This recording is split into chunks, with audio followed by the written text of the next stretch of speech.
Could Pennsylvanians see paid leave for all?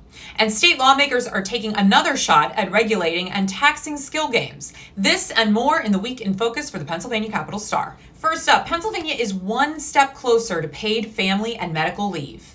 A bipartisan bill advanced in the state Senate that would give eligible workers up to 20 weeks of paid leave for the birth or adoption of a child, a serious medical condition, or caring for a loved one. Right now, about 4 million Pennsylvania workers do not have access to paid leave. And support for paid leave is strong. Nearly 8 in 10 Pennsylvanians back the idea, including more than half of employers. Supporters say it's a game changer for working families, helping people care for a new baby, recover from an illness, or support a family member without losing a paycheck. They also argue it helps businesses attract and retain workers. The program would be administered by the state and funded through payroll deductions capped at 1% of wages, with supporters emphasizing there would be no direct cost to employers.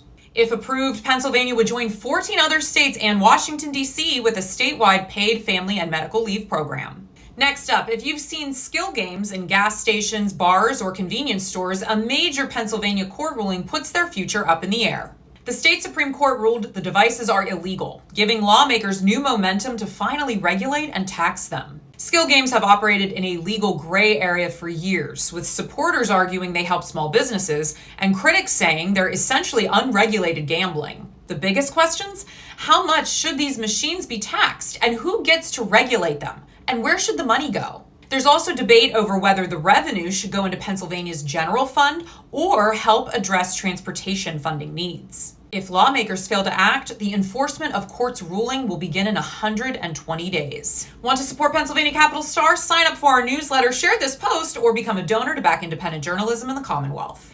And finally, a controversial immigration detention center proposal is putting a small Schuylkill County community in the spotlight. ICE has purchased a vacant warehouse in Tremont Township, and plans call for a detention center that could hold up to 7,500 people. But for many people in the community, the biggest concern isn't immigration policy, it's government transparency. They say they've been left in the dark about the project, criticizing local, county, and federal leaders for a lack of communication, public engagement, and answers about how a facility of this size would impact roads, infrastructure, and local services. Months after the warehouse purchase, many say they're still waiting for basic information. The debate highlights a larger trend playing out in rural communities across the state and country, where former warehouses are being considered for immigration detention facilities, often in areas with relatively few immigrants and higher than average poverty rates. I'm Natalie Pennsylvania, and this was your Week in Focus.